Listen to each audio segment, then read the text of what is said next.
Well, it appears that hackers have or had a new target: U.S. satellites. So according to Bloomberg News, hackers have interfered with 2 U.S. satellites 4 times in recent years.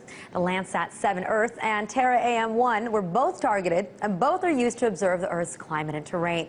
The Landsat 7 Earth observation satellite system was interfered with in October of 2007 and July of 2008 for more than 12 minutes. And the Terra AM-1 satellite experienced the same issue for 2 minutes in June 2008 and 9 minutes in October of 2008. But the question is, who took control of the satellites? Well, according to Bloomberg, a report due out next month by the Economic and Security Review Commission is going to come very close to pointing a finger at China. The report is going to claim that methods used to hack the satellites are reminiscent of methods the Chinese have used before, but per usual, they won't outright accuse Beijing of doing any wrong. Now, the report says the people behind the hacking likely used an internet connection at a satellite station in Spitsbergen, Norway, to gain access to the ground station's information systems. And once in, they took control of the satellites, but thankfully, they didn't do anything once they were there. But you can bet that the incidents set off red flags here in Washington.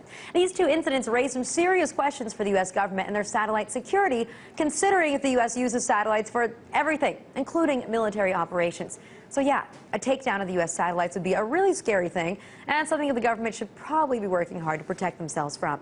But perhaps this news should be receiving more attention than, say, the bulletin released by the Department of Homeland Security last week, warning that Anonymous may be interested in crippling critical infrastructure. Now, of course, the mainstream media rushed to report on the possible dangers that the hacktivists pose.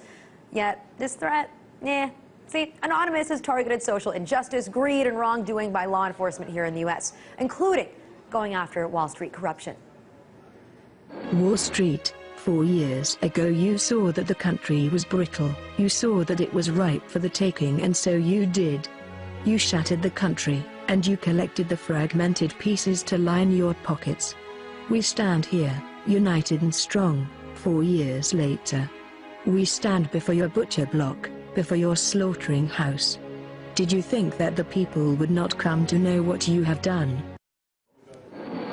All right, so that's not about U.S. satellites. They haven't attacked that. Not about U.S. infrastructure. Hasn't happened yet either. So with the news that U.S. satellites have been hacked in recent years, do you think that the DHS and other agencies should have been paying attention to those threats, not maybe going after Anonymous? It's called priorities, something that the DHS and U.S. security seem to maybe be lacking a little bit.